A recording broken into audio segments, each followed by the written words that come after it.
Hello दोस्तों, कैसे हैं आप सब। स्वागत है आप सभी का कॉमिक वर्ल्ड चैनल पर। तो चलिए दोस्तों, शुरू करते हैं राज कॉमिक्स में परमाणु सीरीज का अगला कॉमिक विशेषांक हुकूमत। संजय गुप्ता पेश करते हैं हुकूमत। पर्यटकों के इसी आकर्षण के केंद्र के कारण ही कुतुब मीनार पर्यटन मंत्रालय की कमाई में महत्वपूर्ण भूमिका निभाता है। आज तो कुतुब मीनार को देखने के लिए लोगों का रेले का रेला टूट पड़ा है। तभी तो आज टिकटों की रिकॉर्ड तोड़ बिक्री हुई है। देश विदेश के कोने कोने से दिल्ली पहुंचने वाले पर्यटकों के आकर्षण का सबसे बड़ा केंद्र होता है दिल्ली शहर के दक्षिणी सिरे पर स्थित कुतुब मीनार। आने वाले दिनों में भी अगर ऐसी ही भीड़ रही तो कुतुब मीनार की कमाई से मंत्रालय का खजाना लबालब भर जाएगा। ऐसा नहीं होगा। हमारी मीनार से होने वाली कमाई अब किसी और की नहीं, सिर्फ हमारे खजाने को भरेगी। हमारी मीनार बोला ना तूने, यानी हम ये समझ लें कि तो कुतुबुद्दीन ऐबक है, जिसने 300 साल पहले इस मीनार को बनवाया था। ठीक समझे तुम। हम कुतुबुद्दीन ऐबक ही हैं, इस बुलंद मीनार की तासीर करने वाले कुतुबुद्दीन ऐबक। और जब इस मीनार के मालिक हम हैं तो इससे होने वाली कमाई किसी और के खजाने को क्यों भरे। अरे, उस ड्रामेबाज ने कैश बॉक्स उठा लिया। वह कैश बॉक्स लेकर बाहर जा रहा है। जाने दे, मैंने अलार्म स्विच दबा दिया, जिसकी आवाज़ पर पुलिस बाहर इसका स्वागत करने पहुंच गई होगी। सचमुच बाहर निकलते ही पुलिस ने उसे दबोच लिया। श्रीमान कुतुबुद्दीन ऐबक और ड्रामेबाज, अब ये ड्रामा छोड़ो और हमारे साथ थाने चलो। गुस्ताख, तुमने हमें हाथ लगाया, हम तुम्हारी गर्दन कलम कर देंगे। रे दिल्ली पुलिस के सिपाही ना तलवार दिखावे है थाए, एनकाउंटर में मार दूंगा साले ने। गोली चला रे इस पे। उधर दिल्ली पुलिस के सिपाहियों के हाथों में रिवॉल्वरें आई और इधर कुतुब मीनार पर हाथ रखकर गुस्से से चिंगाड़ा अपने आप को कुतुबुद्दीन कहने वाला वह शख्स। तेरे आका की जान पर बनी हुई है और तू शान से खड़ी आसमान की ऊंचाइयों को नाप रही है। लानत है तुझ पर, लानत है। वह पत्थरों से चीखता ही रह गया। इधर पुलिस वालों ने उस पर गोलियां भी चला दी, धाए धाए धाए, लेकिन एक भी गोली को कुतुबुद्दीन तक नहीं पहुंचने दिया उस मीनार ने। कुतुब मीनार हैरत अंगेज तरीके से अपने आका को बचाने पहुंची थी। ओ नो, हे राम जी, यो कैसे। शाबाश, तूने अपने आका की खूब इज्जत रखी। अब इन्हें तेरे आका की शान में गुस्ताखी करने की सज़ा भी दे दे। किसी जर खरीद गुलाम की तरह कुतुब मीनार ने अपने आका की बात मानी। भाग! रे हमने यो क्या आफत मोल ले ली। ये बताओ, भागन में ही भलाई है इसे। आई रे, मर गया रे। सचमुच मरना ही था उन्हें, और वे मरते भी अगर। अरे, हमने बचाने वाला यो जाल कहाँ से आया। किसी फरिश्ते ने मैं बचाने के लिए जाल फेंका है। सही कहा, और फरिश्ते का नाम है परमाणु। सही समय पर पहुंचकर मैंने इन सिपाहियों को तो बचा लिया, लेकिन अभी मुझे इस अनोखे आश्चर्य से सैकड़ों लोगों की जान बचानी है, जिसे देखकर सभी के साथ साथ मेरी भी खोपड़ी ये सोचकर खराब है कि आखिर ये सब क्या है। बेजान पत्थरों से बनी यह मीनार किसी जिंदा शैतान की तरह हरकत क्यों कर रही है। उफ, ओ, ओ, ये मुझे अपने में जकड़कर मेरी हड्डियों को पीस देना चाहती है। मुझे तुरंत ही ट्रांसमिट होना होगा। उफ, उसका गुस्से से झूम उठना बता रहा है कि मेरा उसके शिकंजे से छूट जाना उसे गंवारा नहीं है। वह फिर मुझे अपने शिकंजे में कस लेना चाहती है। ओ, परमाणु ने इस हमले के बारे में तो सपने में भी नहीं सोचा था। आह, ये तो मेरी सोच से भी ज़्यादा खतरनाक निकली। अगर तुरंत इसका कुछ नहीं किया गया तो ये विनाश मचा देगी, लेकिन समझ में नहीं आ रहा कि मैं इसका करूं क्या। परमाणु रस्सियों में ये जकड़ी नहीं जा रही। परमाणु छल्लों का प्रयोग करके मैं इसे तोड़कर एक ऐतिहासिक धरोहर को नष्ट करना नहीं चाहता, तो फिर इसे काबू में करने के लिए क्या करूं। परमाणु, तुम ठीक तो हो ना। हाँ, सहायता के लिए आने का धन्यवाद बच्चे। अब तुरंत यहाँ से भाग जाओ। इस माहौल में तुम्हारा यहाँ ठहरना ठीक नहीं। मेरे ख्याल से मेरे साथ तुम्हें भी यहाँ से चल देना चाहिए परमाणु, क्योंकि ये मीनार बहुत खतरनाक हो गई है। खुद इसके बनाने वाले कुतुबुद्दीन ऐबक ने मेरी आंखों के सामने ही इसे ज़िंदा किया है। कुतुबुद्दीन ऐबक? हाँ परमाणु। और वो उधर खड़ा हुआ है। अरे कहाँ गया, अभी तो मैंने उसे वहाँ देखा था। तो मैं आया देखकर दुम दबाकर भाग गया लगता है, और डर के मारे अपना वो प्राचीन लवादा भी वहाँ छोड़ गया, जिसे पहनकर वह कुतुबुद्दीन ऐबक बना हुआ था। ये बच्चा जो कह रहा है वह है तो नामुमकिन ही, लेकिन चूंकि एक नामुमकिन मेरी आंखों के सामने, इसलिए मुझे उस नामुमकिन को भी मुमकिन मानना होगा। लेकिन वह जो भी था, इस प्राचीन लबादे को पहनकर ही कुतुबुद्दीन ऐबक बना हुआ था, और वह जल्दबाजी में इस लबादे को यहीं छोड़कर भाग खड़ा हुआ है। लबादा? अगर ये लबादा कुतुब की इस मीनार को एक हैरत अंगेज रूप देने में महत्वपूर्ण भूमिका निभा सकता है, तो क्या उसे सामान्य करने में भूमिका नहीं निभा सकता। देखते हैं, देखते हैं। परमाणु ने उस लबादे में आग लगा दी, और जैसे ही वह लबादा जलकर भस्म हुआ, वैसे ही आखिर में कुतुब मीनार को फिर से सामान्य करने में सफल हो ही गया।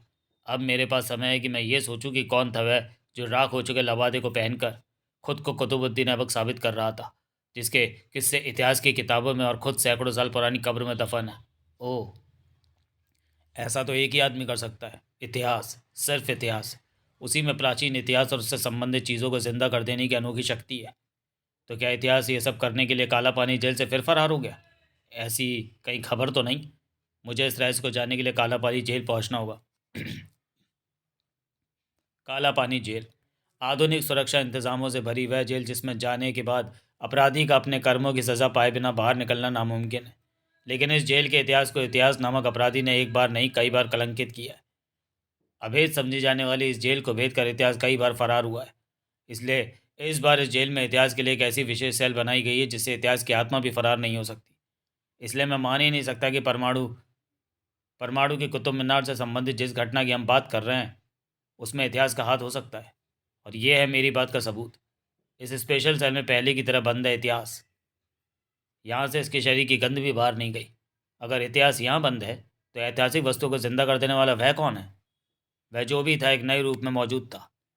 लाल पत्थरों से बना यह महल कभी हमारी रियासत की राजधानी शाहजहानाबाद की खूबसूरती में चार चांद लगाया करता था।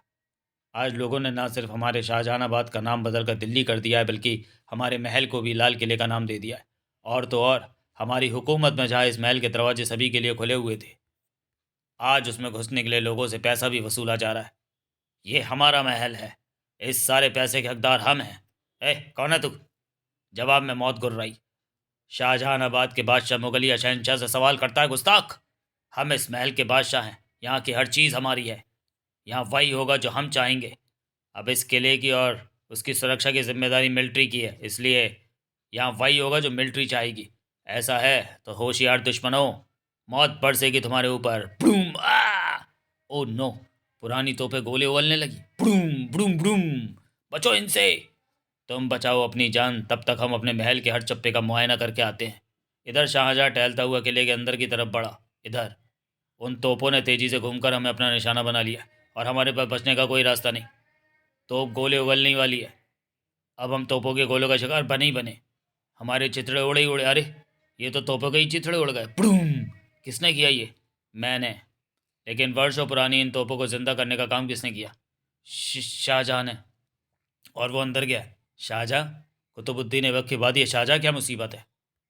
वह मुसीबत लाल किले में मौजूद म्यूजियम में पहुंच चुकी थी। हमारे खानदान की पुरानी तस्वीरें, हमारे हथियार, हमारे साजो सामान, सभी कुछ यहाँ हिफाजत से रखा है। लेकिन अब हम आ गए हैं तो हमसे ताल्लुक़ रखने वाली किसी भी चीज़ को यहाँ रखने की ज़रूरत नहीं है। ये सब हमारी ही तो जायदाद है, इसलिए हम इन सबको ले लेते हैं। ओह, बिल्कुल ले लेना जहाँपना। पहले ये लाते और ये थोड़े से घूसे तो ले लो। ओह, हम पर हाथ उठाने की गुस्ताखी करने वाले कौन है तू? बंदे को परमाणु कहते हैं हुजूर, जो आप जैसे पागलों का वाया आगरा काला पानी जेल पहुंचाता है। आओ, तुझे तो हम मौत की आगोश में पहुंचाएंगे ही। बस यहीं आप गलती करेगा जहाँपना जी। मेरे साथ जो भी ऐसी बदतमीजी करता है वह आगरे के पागल खाने भी जाता है, काला पानी जेल भी जाता है, लेकिन उससे पहले अपनी टूटी हड्डियों का इलाज कराने के लिए खैराती अस्पताल जाता है। तेरी गुस्ताखियाँ तो तुझे सीधा कब्रिस्तान भेजेंगी, क्योंकि तू एक तलवार से लड़ सकता है, सैकड़ों तलवारों से नहीं। शाहजहाँ के उस ऐतिहासिक तस्वीर पर हाथ रखते ही मानो गजब हो गया। परमाणु के सामने सैकड़ों तलवारें उठ खड़ी हुई। शाबाश मेरे सिपाहियों, कलम कर डालो इस खबीज की औलाद को। ओह, मुगलों और अंग्रेज़ों के बीच हुई लड़ाई की तस्वीर जिंदा हो गई है और उसमें मौजूद मुगल सिपाही शाहजहाँ का हुक्म मानकर मेरा कत्ल करने को झपट पड़े हैं। इन्हें ठिकाने लगाना होगा। ओह, कुछ पर तो मेरे वार और मेरी परमाणु रस्सियाँ असर कर रही हैं, लेकिन बहुत से ऐसे जिन पर ना तो मेरे वार असर कर रहे हैं ना परमाणु रस्सियाँ। और ये बहुत से मेरे लिए बहुत सी मुश्किलें खड़ी कर रहे हैं। उस बहरूपे शाहजहाँ तक पहुँचने में जो इस म्यूज़ियम के सारे ऐतिहासिक और कीमती सामान को अपने बाप का माल समझकर समेट रहा है। ओह, अगर मैं इनसे ही उलझा रहा तो मैं इसे रोकने में सफल नहीं हो पाऊंगा। इसलिए उस तक पहुंचने के लिए मुझे इनका इंतज़ाम करना होगा, और उसके लिए मैं अपने परमाणु छल्ले इस्तेमाल नहीं कर सकता, क्योंकि अगर मैंने ऐसा किया तो ये सारा म्यूज़ियम धराशायी हो जाएगा। तो फिर क्या करूं? अरे ये क्या! मुग़ल सैनिकों के साथ साथ ये अंग्रेज़ सैनिक भी जिंदा हुए थे, लेकिन ये मुझ पर हमला करने की जगह आराम से एक तरफ खड़े हैं। ऐसा क्यों है? इसका एक ही कारण हो सकता है, ये अंग्रेज़ सैनिक मुग़ल सैनिकों के दुश्मन हैं और फिर इन्हें किसी ने भी आदेश नहीं दिया, इसलिए चुपचाप खड़े हैं। मैं इन अंग्रेज़ सैनिकों से इन मुग़ल सैनिकों को रोकने का साधन बनाता हूँ। अटैक! परमाणु के कंठ से निकले उस शब्द ने जादू सा असर किया।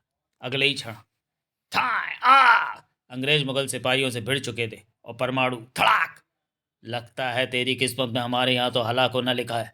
ऐसा है तो हम ही तुझे हलाक करेंगे, अपनी उस तलवार और ताकत की बदौलत जिसमें हम लड़ाई के मैदान में दुश्मनों की लाशों के ढेर लगा दिया करते थे। ओह, इस प्राचीन तलवार को थामते उसके शरीर में एक अनोखी ताकत का संचार सा हो गया, और उसकी ताकत उसकी तलवार और उसके वारों में भी भरी हुई है। ओह, मेरी बेल्ट। अगर तेरी ये पेटी तेरी ताकत है तो अब भूल जा इसको, और मेरी तलवार की ताकत देख। ओह, और देख मेरी बेमिसाल ताकत।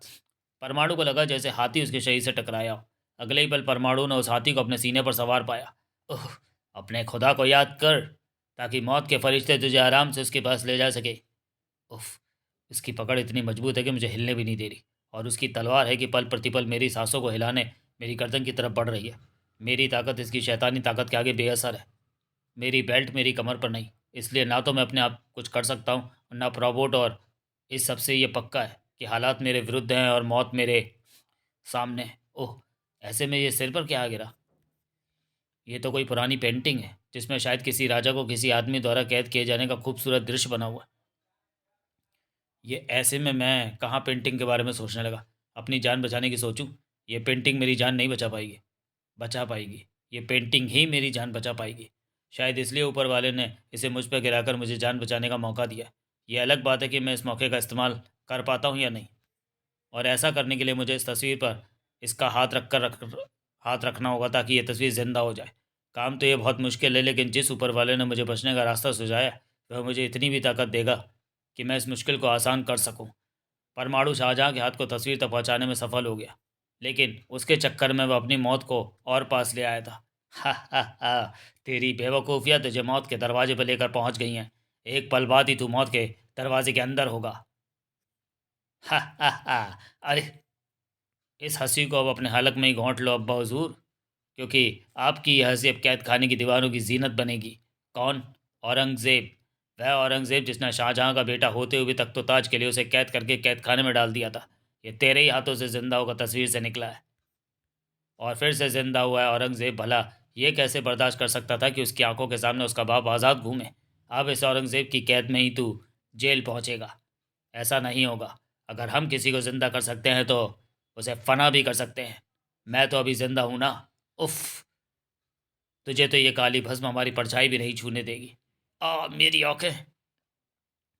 हमें इस समय मजबूर होकर जाना पड़ रहा है परमाणु, लेकिन जल्दी हम तुझे दिखा देंगे कि ना तो तेरे रूप में दिल्ली का अजूबा बचेगा और ना हिंदुस्तान का अजूबा।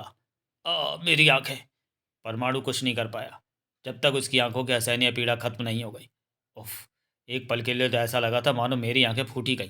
काली भस्म ने अपने आप को शाहजहाँ कहने वाले उस शख्स को बचा लिया, और मैं दावे से कह सकता हूँ कि वह शख्स और कोई नहीं, इतिहास ही है। वही जेल से निकलकर अपराध करता है, फिर बचाव के लिए जेल में आकर बैठ जाता है। व्हाट नॉनसेंस परमाणु। तुम्हारे कहने का तो सीधा सा मतलब यह है कि मैं और सारा स्टाफ, जेल स्टाफ इतिहास से मिला हुआ है, हम सब उसका साथ दे रहे हैं। मेरा ऐसा कोई मतलब नहीं है जेलर साहब, लेकिन फिर भी मेरा दावा अभी भी अपनी जगह कायम है। वह इतिहास ही है जो इतिहास को जिंदा करके सनसनी फैला रहा है। मैं फिर तुम्हारी बात को बकवास कहूँगा, क्योंकि इतिहास अभी भी इस स्पेशल सेल में बंद है। देखो, मैं अंदर जाकर उससे मिलना चाहता हूँ। मैं जानता हूँ तुम ये सोच रहे हो कि कहीं ये इतिहास के वेश में कोई दूसरा ही आदमी तो नहीं। तुम अंदर जाकर अपने शक की पुष्टि कर सकते हो। मैं अभी सेल को खोलता हूँ। इसकी ज़रूरत नहीं है। मैं ट्रांसमिट होकर अंदर चला जाऊँगा। ऐसी कोशिश करोगे तो मारे जाओगे। इस सेल के हाई सिक्योरिटी सिस्टम को फेल किए बिना अगर धूल का एक कण भी अंदर जाने या बाहर जाने की कोशिश करे तो वो भस्म हो जाता है। अब तुम अंदर जा सकते हो। आओ परमाणु, आओ। इतिहास के इस घर में स्वागत स्वीकार करो। मैं स्वागत स्वीकार करने नहीं, इतिहास तुम्हारा मुंह नोचने आया हूँ। ओ, परमाणु की इस हरकत ने इतिहास को तिलमिला कर रख दिया। शेर को बेड़ियों में कैद करके उसका मुंह नोच रहा है परमाणु। इन हाथों को खोल और फिर ऐसा करके दिखा। तेरा इतिहास न बदल दूं तो इतिहास मेरा नाम नहीं। ओह, इतिहास के मुंह पर लगी खरोंच से झलक आया खून बता रहा है कि उसके चेहरे पर कोई मास्क नहीं है। ये 100% इतिहास ही है। अरे ये क्या? ये इतिहास के अंगूठे और 2 उंगलियों पर निशान कैसे? लगता है जेल की बेड़ियों के निशान इतिहास के हाथों पर बनने लगे हैं। यही बात साबित करती है कि इतिहास ही है।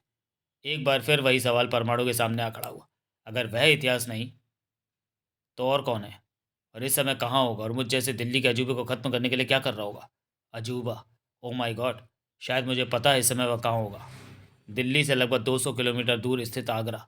एक ऐतिहासिक शहर जो संपूर्ण विश्व में इसलिए प्रसिद्ध है क्योंकि दुनिया के 7 अजूबों में से एक अजूबा इसी आगरा शहर में मौजूद है, ताजमहल। ताजमहल के रूप में। लेकिन आज ताजमहल के साथ साथ एक और अजूबा यहाँ मौजूद था, मुमताज महल के रूप में।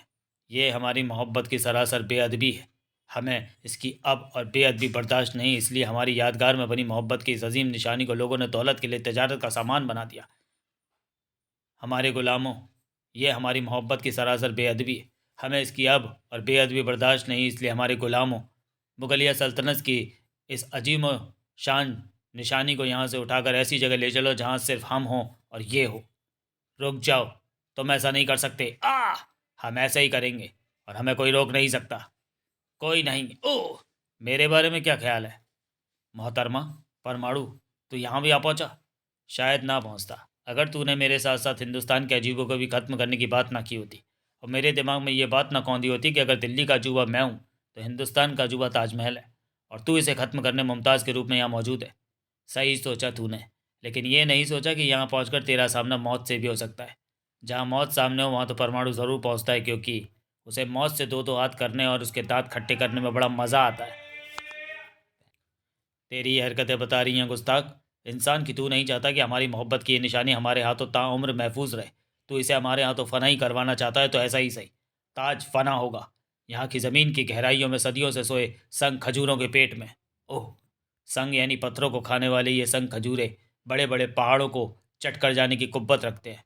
मुलायम संगमरमर की इस इमारत की तो इसके सामने औकात ही क्या है। Cheater cheater. ओह नो, ये संग खजूरे तो सचमुच अपने सामने आई हर दीवार को चट करके ताजमहल की तरफ बढ़ रहे हैं।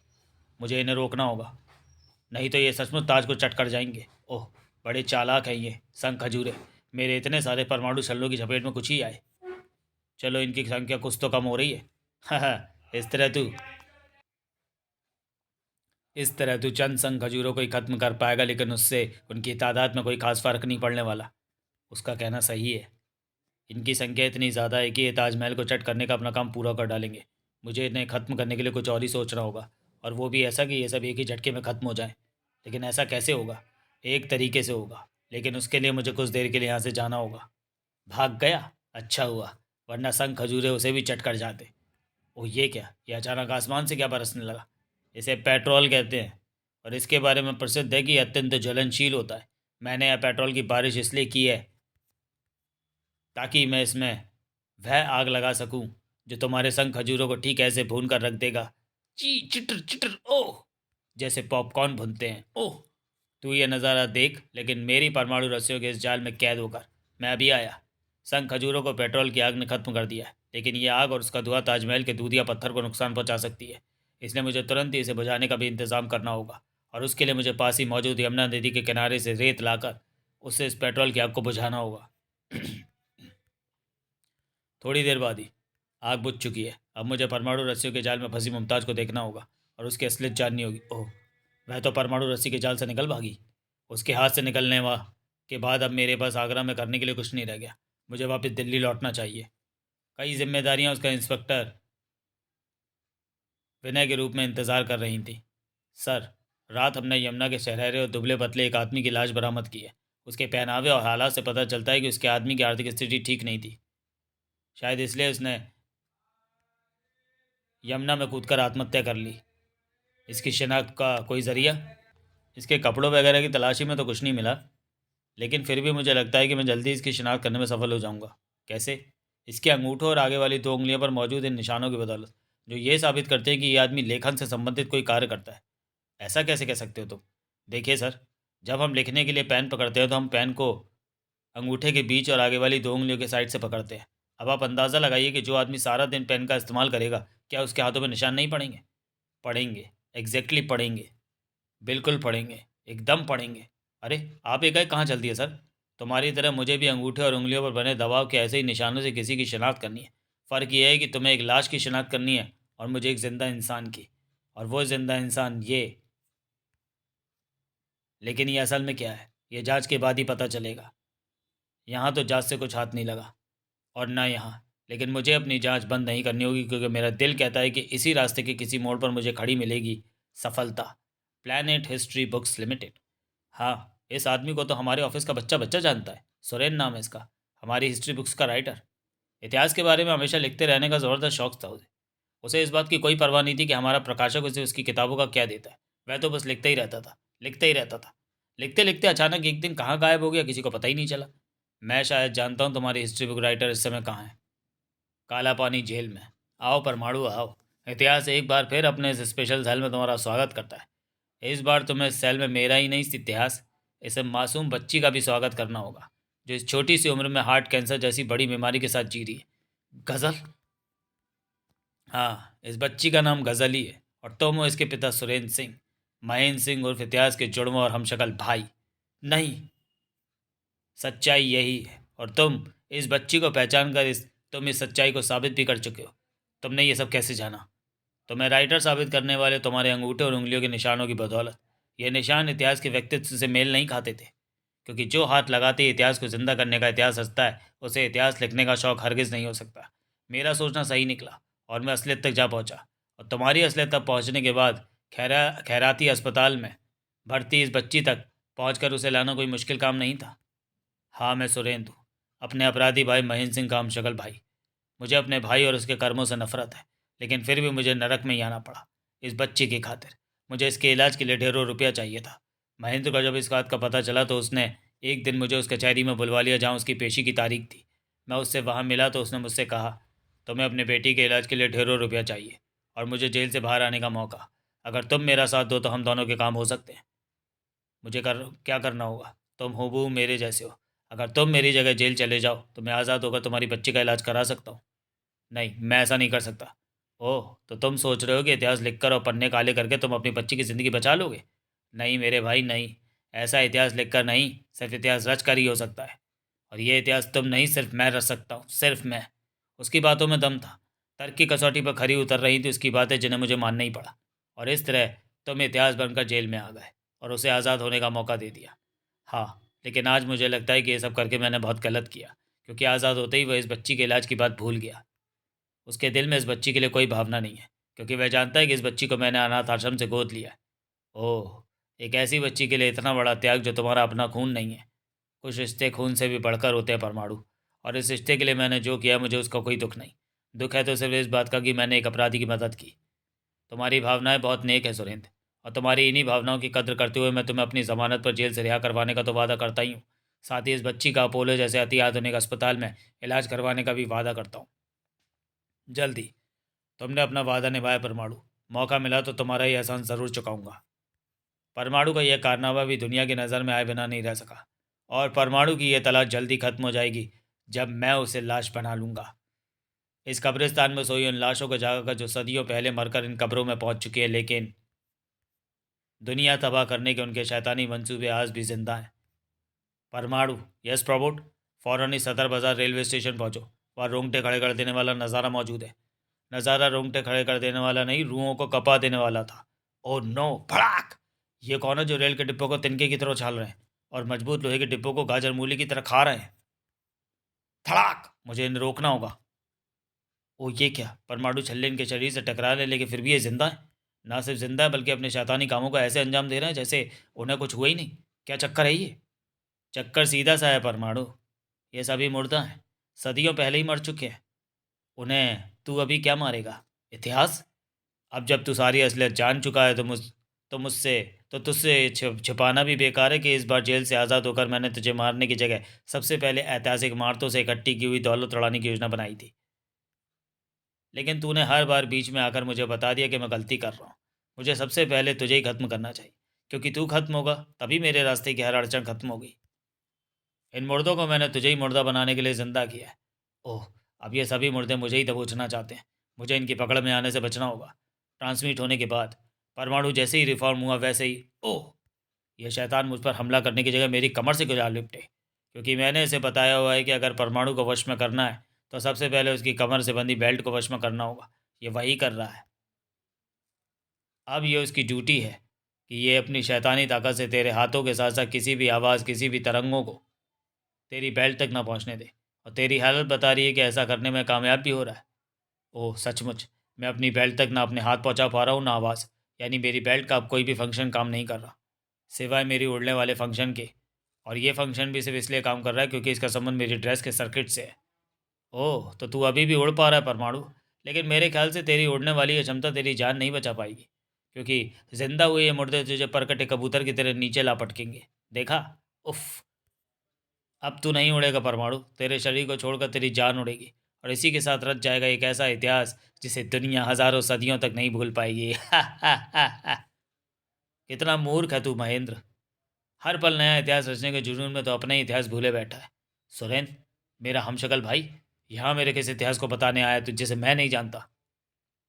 जिस इतिहास की शुरुआत उस दिन हुई जिस दिन तूने अपराध की दुनिया में कदम रखा, और अपनी इतिहासकार की नौकरी छोड़ने के साथ साथ अपना घर भी छोड़ दिया। तेरे इस कारनामे का पता जब तेरी गर्भवती पत्नी को लगा तो बेचारी ने सदमे में दुनिया ही छोड़ दी। लेकिन दुनिया छोड़ने के साथ ही वह एक ऐसी फूल सी बच्ची को भी इस दुनिया में छोड़ गई जिसने उसकी मौत के तुरंत बाद जन्म लिया। डॉक्टर ने मुझे बुलाकर उस अभागी की लाश, वह जिंदा बच्ची मुझे सौंप दी। उस दिन मैंने उस अभागिन की चिता को अग्नि देते हुए कसम खाई कि मैं इस बच्ची पर इसके अपराधी बाप का साया कभी नहीं पड़ने दूंगा। मैं नहीं चाहता था कि उस बच्ची पर तुम्हारे पाप की छाया पड़े, इसलिए मैंने इस इतिहास को आज तक अपने सीने में दबाए रखा। लेकिन आज जब तू परमाणु को मारकर एक घिनौना इतिहास रचने जा रहा है, तो मैं तुझे बता देना चाहता हूँ कि परमाणु नाम के इस फरिश्ते ने उस बच्ची के इलाज का जिम्मा उठाया है, जो मेरी नहीं, तेरी अपनी बच्ची है। नहीं, ये झूठ है। सच यही है महेंद्र, सच यही है कि तू अपने पाप का निशाना एक ऐसे आदमी को बना रहा है जो तेरे इतिहास के साथ साथ तेरे वर्तमान को भी बचाने में जुटा हुआ है। लानत है महेंद्र तुझ पर, लानत है। नहीं नहीं। एक पल बाद ही घायल शेर की तरह गुर्रा है इतिहास। मौका तो मैं तुझे कोई नहीं देना चाहता परमाणु, लेकिन तेरा एहसान लेकर मैं अपने इतिहास को दागदार करना नहीं चाहता। इसलिए मेरी बेटी के रूप में एक जिंदगी तूने मुझे बख्शी, एक जिंदगी मैं तुझे बख्श कर इस हिसाब को बराबर करता हूँ। ये हिसाब बराबर हुआ परमाणु, लेकिन दुनिया पर हुकूमत करने के लिए तुझे मुझे तेरी जान लेने के हिसाब को भी बराबर करना पड़ेगा, और इतिहास इस हिसाब को बराबर करने किसी दिन ज़रूर वापस लौटेगा। मुझे उस दिन का इंतज़ार रहेगा। परमाणु जब तक आज़ाद हुआ तब तक इतिहास उसकी पकड़ से बहुत दूर निकल चुका था। समाप्त। तो चलिए दोस्तों, वीडियो को यहीं समाप्त करते हैं। मिलते हैं परमाणु के अगले कॉमिक विशेषांक तिरछी चाल में। तब तक के लिए धन्यवाद।